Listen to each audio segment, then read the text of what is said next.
warahmatullahi taala wabarakatuh. Bismillahirrahmanirrahim. Alhamdulillahirabbil alamin.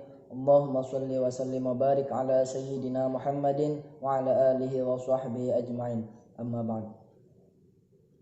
Alhamdulillah, pada pelajaran kali ini yakni pelajaran imla atau baca tulis Al-Qur'an.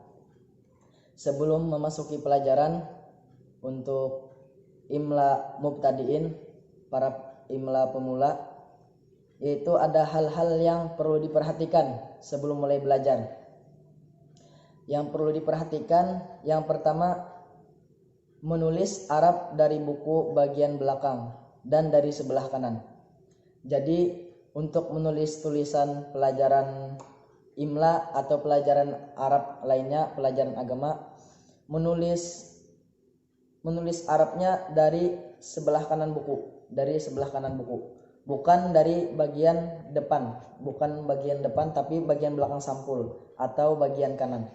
Kalau bagian depan itu belajar umum, tapi kalau belajar agama, belajar diniyah atau baca tulis Al-Qur'an, pelajaran imla, yaitu dari sebelah kanan atau belakang sampul buku. Jadi memulainya dari sebelah kanan.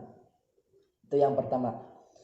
Yang kedua, bagi yang belum bisa menulis huruf hijaiyah, tulis sebanyak-banyaknya, satu baris 5 huruf. Jadi karena kita ini pelajaran pemula, pasti banyak atau ada sebagian yang masih belum bisa menulis huruf hijaiyah dengan benar. Maka supaya lebih terlatih dan lebih lancar lagi dalam pelajaran imla, menulis Arab, yakni latihannya menulis huruf hijaiyah sebanyak-banyaknya, yaitu satu. Yang untuk pertama dulu kita menulis satu baris 5 huruf. Misalnya huruf alif, tulis di baris pertama itu 5 huruf, satu baris 5 huruf. Jadi tulis alif sambil melihat contoh atau buku, atau sudah ada melihat dengan huruf yang benar, tulis sebanyak 5 kali. Insyaallah kalau sudah terbiasa akan lebih nyaman, lebih gampang. Misal alif 5 huruf, kemudian baris keduanya huruf selanjutnya huruf ba, tulis lagi ba, tidak usah cepat-cepat walaupun perlahan, tapi benar dan bagus. Huruf ba sebanyak 5 kali. Kalau sudah, selanjutnya sampai habis, sampai dari huruf hijaiyah alif sampai ya, begitu seterusnya, diulang-ulangi terus. Dan yang perlu diperhatikan ketiga, huruf yang tidak dapat disambung selanjutnya, yaitu huruf yang terputus.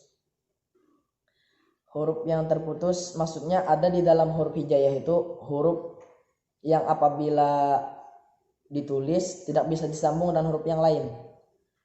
Ada beberapa dari huruf hijaiyah, yaitu huruf alif, huruf dal, huruf zal, huruf ro, huruf zai, dan huruf waw. Jadi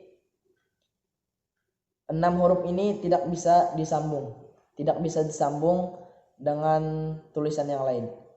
Misalnya contoh babun, setelah ba ada alif. Nah, setelah alif itu tidak ada lagi huruf sambungan, maka buat lagi huruf yang baru, huruf ba, babun, untuk contoh alif. Kemudian untuk contoh dal, madrasatun, setelah mim dal buat lagi huruf ro yang tidak bisa disambung, madrasatun, sehingga dal tidak bersambung dengan ro. Jadi ro setelah dal tidak disambung, madrasatun. Kemudian huruf zal, adzanun contohnya, setelah za tidak bisa disambung dengan hamzah, dengan alif, tetapi di beda alif baru, adzanun. Seperti huruf contohnya lagi huruf zai dan huruf waw, yaitu yazuru. ya, za, zai, waw, dan ro. Setelah huruf za tadi tidak bersambung dengan huruf ro, tidak bersambung dengan huruf waw, yazuru, tapi tetap tidak digabung sehingga waw tidak bersambung. Dan setelah waw ada huruf ro. Jadi untuk huruf waw tidak bersambung juga. Waw tetap satu, tidak bisa disambung. Jadi ada 6 huruf, perlu diingat ada 6 huruf yang tidak bisa disambung dengan huruf yang lain.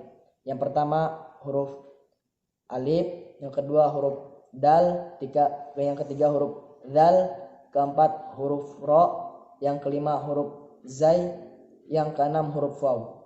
Jadi ini catatan penting untuk belajar imla pemula, harus diingat agar tidak salah dalam penulisan. 6 huruf, ingat. Ana ulangi lagi, huruf alif, huruf dal, huruf zal, huruf ro, huruf zai, dan huruf waw.